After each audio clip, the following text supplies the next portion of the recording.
Hello friends, once again welcome back. आज की इस वीडियो में हम लोग डिज़ास्टर मैनेजमेंट साइकिल के बारे में डिस्कशन करेंगे, जो आपके DSS 100 और DSS 200 दोनों क्वेश्चन पेपर के लिए इम्पोर्टेंट टॉपिक है। यहाँ से आपका क्वेश्चन पेपर 1 और पेपर 2 यानी कि मिड टर्म और इंड टर्म का जो पेपर है दोनों में पूछा जा सकता है। ठीक है, क्योंकि आप सबको पता है कि इंड टर्म और मिड टर्म का जो एग्ज़ाम है वो एक ही साथ हो रहा है। तो या इसको आप कह सकते हो कि पेपर 1 और पेपर 2 दोनों के लिए इंपॉर्टेंट टॉपिक है। यहाँ से आपका क्वेश्चन पूछा जा सकता है, सीधी सी बात। ठीक है, तो DSS 100 और 200 दोनों के लिए इंपॉर्टेंट टॉपिक है डिजास्टर मैनेजमेंट साइकिल यानी कि आपदा प्रबंधन चक्र।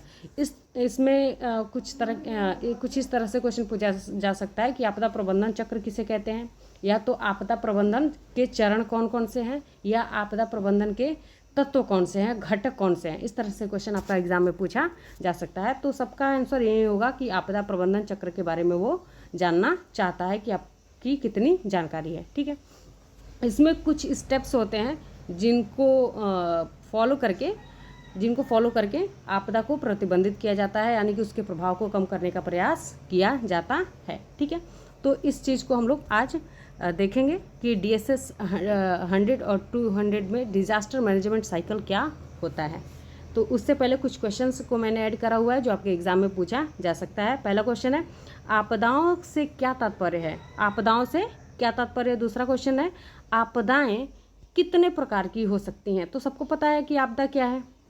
आपदा को मैंने पढ़ा है। अगर आप लोगों ने नहीं पढ़ा है तो वीडियो के डिस्क्रिप्शन बॉक्स में जो भी मैंने वीडियो अपलोड करा है, दो वीडियो अपलोड करा हुआ है, देखो वो दोनों वीडियो DSS 100 और 200 दोनों के लिए ही ठीक है, दोनों लोग पढ़ेंगे तो वहाँ से आपके को फ़ायदा मिलेगा। दोनों लोगों के लिए ही वहाँ से फ़ायदा मिलेगा। ठीक है, वहाँ से क्वेश्चन आपके पूछे जा सकते हैं DSS 100 में भी और 200 में भी, क्योंकि टॉपिक सेम ही है।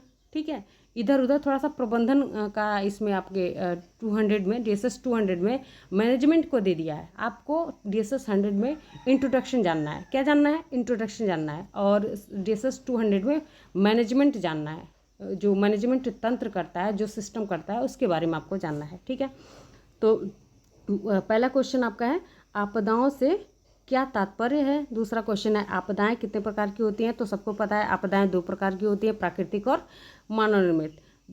तीसरा क्वेश्चन है, आपदा प्रबंधन से क्या तात्पर्य। सेम वही चीज़ है, आपदा से क्या तात्पर्य है, आपदा प्रबंधन। ठीक है, मैनेजमेंट। ये क्वेश्चन आपका DSS 200 में पूछा जा सकता है। उसके बाद आपदा प्रबंधन के मुख्य घटक कौन से हैं, और मुख्य घटक आपका ये 4 स्टेप्स हो गए। 7 स्टेप्स भी होते हैं। जैसे जैसे कम्युनिटी होती है, जैसे जैसे सिस्टम्स होते हैं, वो अपने हिसाब से स्टेप्स लेते हैं, बनाए हुए हैं। ऐसा नहीं है कि कोई आपका फिक्स जो मेन स्टेप होता है वो 4 ही होता है। ठीक है, और 4 के अंडर में भी बहुत सारे स्टेप्स आते हैं जिनको हम लोग जो मेन है उन्हीं को देखेंगे। ठीक है, तो इन्हीं स्टेप्स के बारे में पूछा जा सकता है आपके एग्ज़ाम में। ये मेन है, इनको अच्छे से पढ़ के जाना है। कह रहा है कि आपदा एक ऐसी घटना है जो लोगों, संपत्ति और बुनियादी ढांचे को क्या करती है, भारी मात्रा में नुकसान पहुंचाती है। इसी को आपदा कहा जाता है। ठीक है, इसके कुछ स्टेप्स हैं, जैसे रिस्पांस है, रिकवरी है, मिटिगेशन है और प्रिपरेशन है। ठीक, तो इसमें आपका जो पहला स्टेप है, आपके आपदा के बाद जो स्टेप लिया जाता है वो रिस्पांस, यानी कि तुरंत प्रतिक्रिया दी जाती है। जो भी जान माल की हानि हुई रहती है उससे लोग कम से कम प्रभावित हों, उनको तुरंत आपका चिकित्सा दिया जाता है, तुरंत भोजन उपलब्ध कराया जाता है। ठीक है, तो ये तुरंत प्रतिक्रिया की जाती है। रिकवरी के लिए बहुत सारे कार्य किए जाते हैं। उसके बाद से अगर आपदा आने वाली है तो उससे आजकल तो कब बारिश होना है, मौसम कल का कैसा रहेगा, ये सब पहले ही पता चल जा रहा है। कहाँ भूकंप आना है, कहाँ पे ज्वालामुखी विस्फोट होना है, ये सब आजकल पहले ही पता चल जा रहा है। तो उससे पहले कह रहा है कि बिफोर इवेंट, यानी कि इवेंट से बिफोर, यानी कि डिजास्टर से पहले जो भी प्रिपरेशन तैयारी की जाती है, उसमें आपका पहला स्टेप है प्रिपरेशन। ठीक है, उसके बाद से मिटिगेशन, यानी कि शमन। इसको तैयारी कहते हैं, इसको शमन बोलते हैं। मिटिगेशन को क्या कहते हैं, शमन। प्रिपरेशन में आपका प्रिपेयर हो जाते हैं, चीज़ों को अवेयर कर देते हैं पहले से कि यहाँ पे ये होने वाली है। जल्दी जल्दी से तैयारी करके NDRF और SDRF की टीमें क्या करती हैं, वहाँ से लोगों को हटा देती हैं और फिर इस तरह से कम जान माल की हानि होती है। ठीक है, शमन में भी वही होता है, पहले से ही अवेयर कर दिया जाता है लोगों को कि यहाँ पे इस तरह की आपदा आने वाली है या घटना होने वाली है। ठीक है, तो ये सारे स्टेप्स हैं जो आपके आपदा के बाद और आपदा के पहले लिए जाते हैं। ठीक, अब है आपदा प्रबंधन का अंतिम लक्ष्य। कह रहा है कि आपदा प्रबंधन का अंतिम लक्ष्य आपदा के प्रभाव को हर संभव तरीके से कम करना है। ठीक है, उसके लिए चार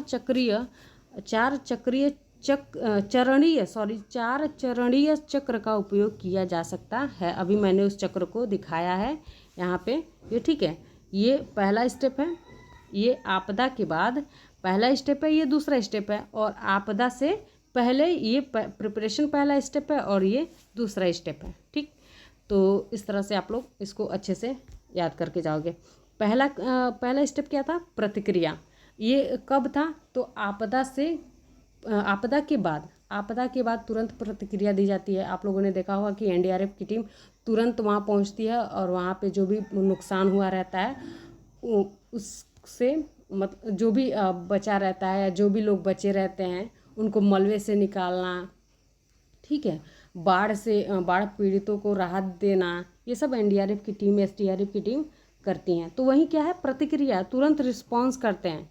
जहाँ पे आपदा आई है वहाँ पे तुरंत रिस्पांस करने का कार्य किया जाता है। उनको भोजन देने का कार्य किया जाता है, उनको चिकित्सा देने का कार्य किया जाता है। ठीक, तो कह रहा है कि प्रतिक्रिया क्या होता है? तो आपदा के तुरंत बाद यह कदम उठाया जाता है। आपदा के तुरंत बाद क्या किया जाता है? तो कदम यह उठाया जाता है, रिस्पांस किया जाता है, प्रतिक्रिया दी जाती है, क्योंकि हमें इससे बचाव और आपातकालीन चिकित्सा सहायता इसमें क्या होती है? शामिल होती है। इसमें बचाव शामिल होता है, आपातकालीन चिकित्सा सहायता शामिल होती है, भोजन शामिल होता है, भोजन सामग्री उपलब्ध कराया जाता है सरकार के द्वारा।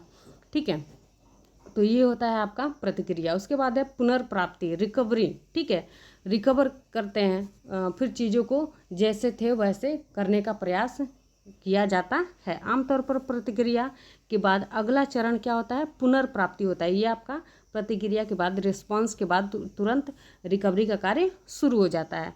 इसमें समुदाय को सामान्य स्थिति में वापस लाना शामिल होता है। रिकवरी का मतलब क्या होता है? जैसे पहले था फिर से उसी तरह से रिकवर करके उसको उसी तरह से बना देना। ठीक, इसमें समुदाय को सामान्य स्थिति में वापस लाना शामिल है। समुदाय को वापस स्थिति में लाना ही क्या कहलाता है?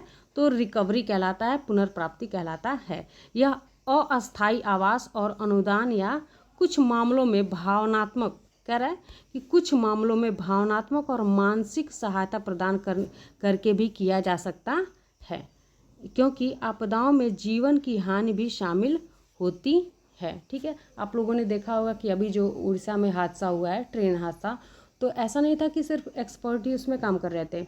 जो आसपास के लोग थे वो लोग भी उसमें उतना ही सपोर्ट कर रहे थे, उतना ही काम कर रहे थे जितना कि एनडीआरएफ और एसडीआरएफ की टीम कर रही थी। तो ऐसा नहीं है कि सिर्फ आपको आपकी ड्यूटी है तो आप कर रहे हो। वहाँ के लोग भावनात्मक तरीके से जुड़े थे तो उन लोगों ने वो कार्य किया। तो वही कह रहा है कि आमतौर पर प्रतिक्रिया के बाद अगला चरण क्या होता है? तो पुनर्प्राप्ति का होता है। इसमें समुदाय को सामान्य स्थिति में वापस लाना ही क्या कहलाता है? तो रिकवरी कहलाता है। यही शामिल होता है, यही उसका उद्देश्य होता है कि जैसे पहले था फिर हम वैसे कर दें इस चीज़ को। ठीक है, यह अस्थायी आवास और अनुदान या कुछ मामलों में भावनात्मक, ठीक है, वहाँ के लोग क्या भावनात्मक रूप से जुड़े थे तभी तो हेल्प कर रहे थे, एनडीआरएफ और एसडीआरएफ की टीम के साथ मिलके काम कर रहे थे। तो वही कह रहा है कि कुछ मामलों में भावनात्मक और मानसिक सहायता प्रदान करके भी किया जा सकता है, क्योंकि आपदाओं में जीवन की हानि भी शामिल होती है। ऐसा नहीं है कि सिर्फ धन दौलत की हानि होती है, आपदाएं आती हैं तो बहुत सारे आप लोगों ने देखा होगा। ये सब बताने की चीज़ें नहीं है, आप लोग न्यूज़ भी देखते हो कि कितना जान माल की हानि होती है, जीवन की हानि होती है। ठीक है, उसमें जानवर भी शामिल होते हैं, लोग भी शामिल होते हैं, ठीक है। तो ये सब जान माल की हानि, धन की हानि, आप कह सकते हो कि भूमि कटाव, बहुत सारी हानियाँ होती हैं आपके आपदाओं से। ठीक है, उसके बाद होता है आपका शमन। शमन क्या है? तो यह कदम आपदाओं के जोखिम को कम करने के बारे में है। ये कदम क्या है? तो ये स्टेप्स आपदाओं के जोखिम को कम करने के बारे में है। इसमें खतरे की आशंका वाले क्षेत्र का मानचित्रण करना, नागरिकों को शिक्षित करना आदि शामिल है। यानी कि उनको समन किया जाता है, उनको अवेयर किया जाता है, उनके बारे जो भी आपदा है उसके बारे में एक्सपर्ट्स जाके वो बताते हैं कि यहाँ पे किस तरह की हानियाँ हो सकती हैं, तो उनको पहले से अवेयर किया जाता है। ठीक है, यही होता है शमन, ताकि कम से कम आपदा से कम हानि हो। ठीक, तैयारी, उसके बाद क्या होता है? तैयारी, प्रिपरेशन। जैसा कि नाम से पता चलता है, यह कदम किसी भी प्रकार के आपदा के लिए तैयार रहने के बारे में है। ठीक है, ये कदम क्या है? तैयारी क्या है?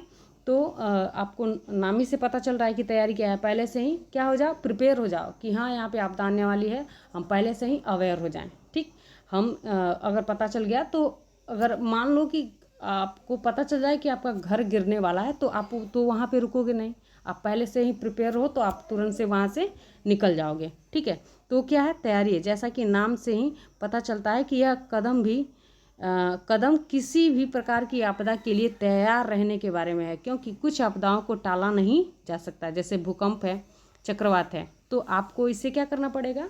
तैयार रहना पड़ेगा कि अगर हाँ ऐसी कोई आपदा आती है तो हम उसके लिए पूरी तरह से प्रिपेयर हैं। इसमें समय पर बचाव अभ्यास, संसाधनों और कार्यबल को तत्काल कार्रवाई के लिए तैयार रखना शामिल है। ठीक है, तो ये सारे कुछ 4 स्टेप्स हैं जो मेन हैं, मुख्य हैं। इनके अंदर भी और सारी एजेंसियां हैं जो स्टेप्स को लाती हैं, लेकिन जो मेन है वो ये 4 हैं। तो इनको चारों को अच्छे से आप लोग प्रिपेयर करके जाओगे। वीडियो को लाइक शेयर करना और चैनल को सब्सक्राइब भी कर लेना, और इस वीडियो को ज़्यादा से ज़्यादा शेयर करेंगे ताकि उन बच्चों को भी मिल जाए टाइम से एग्ज़ाम से पहले। ठीक है, तो अगेन वीडियो को लाइक शेयर करते रहना और चैनल को सब्सक्राइब कर लेना। Thank you very much.